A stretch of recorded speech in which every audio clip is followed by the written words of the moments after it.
Hello, I am Aviva Lee, reporting in Jerusalem for Israel 24/6 TV. Thank you for watching this edition of Friday's Fact Without Commentary. It is just before Shabbat here in Jerusalem on the 21st of December 2007.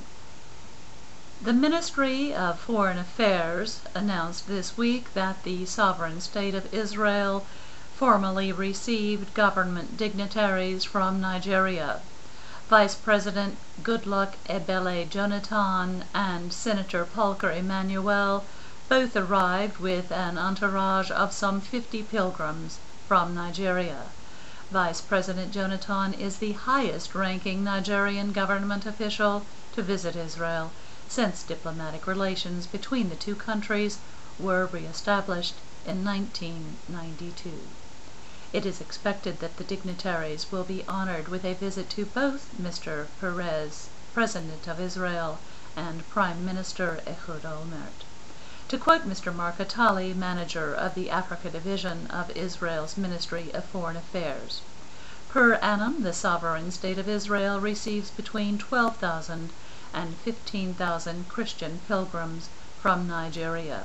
The visit of Vice President Jonathan is testimony of the goodwill between Nigeria and Israel, showing the straight collaboration between the two countries in a number of areas." End quote.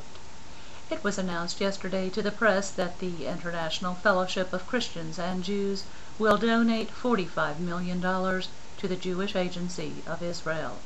The press release from the Jewish Agency further stated that the monies will be used mainly for immigration and absorption activities. An agreement was signed expanding the cooperation between the two organizations. Rabbi Yechiel Eckstein, head of the IFCJ, has confirmed that the funds will be received at the Jewish Agency over the course of the next 3 years. This action is considered a partnership agreement between the IFCJ, the Jewish Agency, the Federations of North America, and the Karen Hayesot United Israel Appeal.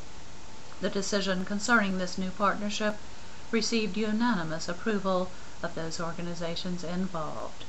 And an IDF soldier was severely wounded on the afternoon of December 20th during a military operation by the sovereign state of Israel. The military operation was aimed against the terrorist infrastructure in the central Gaza Strip. The family of the soldier has been notified.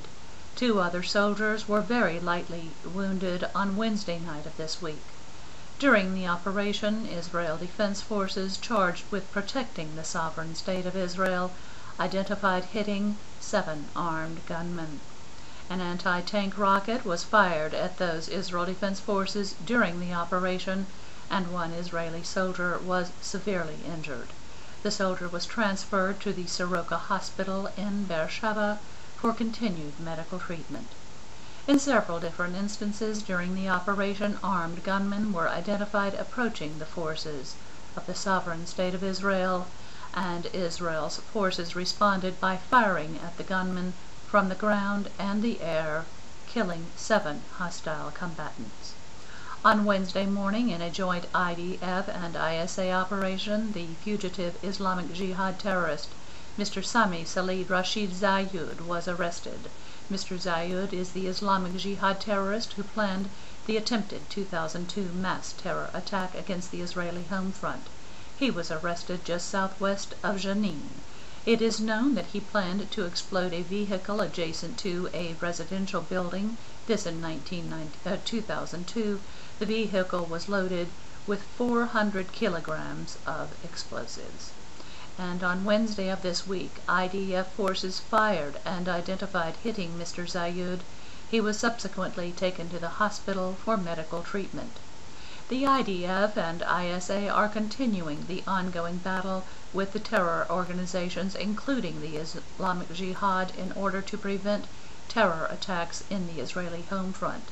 The IDF and ISA will continue to operate against the Islamic Jihad in northern Samaria to prevent it from recovering and to guarantee the security of the sovereign state of Israel.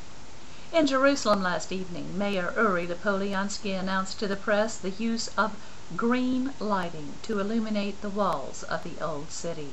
The illumination of the Old City walls will be carried out in cooperation with the Society for the Protection of Nature in Israel and Greenpeace. Green filters are being used to change the color of the lighting already in place. The color is intended to symbolize the initiatives taken by the mayor and his staff to raise local consciousness for the need of energy conservation and other environmental issues. The green illumination will be kept on for the visit of President Bush to Jerusalem.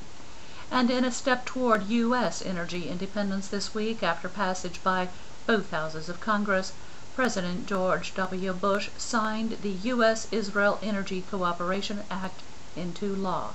And according to Mr. Jack Halpern, chairman of the American Jewish Congress Energy Independence Task Force, the congressional passage and the presidential signing of the bill is a crucial step in reducing dependency on foreign oil. Mr. Halpern further stated, and I quote, "AJ Congress was the first American Jewish organization to endorse the principle of energy independence, and our work toward that goal remains a top priority." End quote. In his message as the incoming president for the American Jewish Congress, Mr. Richard S. Gordon wrote a few months ago, "America's dependence on foreign oil further threatens our security and forces us into foreign alliances that are not in our nation's or Israel's best interest." End quote. For an in-depth look at the history of the AJ Congress efforts in this strategic plan, please visit the website for the American Jewish Congress. And tomorrow evening in Jerusalem, Mrs. Gladys Braunschweig will celebrate a very, very, very important birthday. Happy birthday, Mrs. Braunschweig, and thank you for being the pillar of encouragement to those who know and love you in Jerusalem and across the world.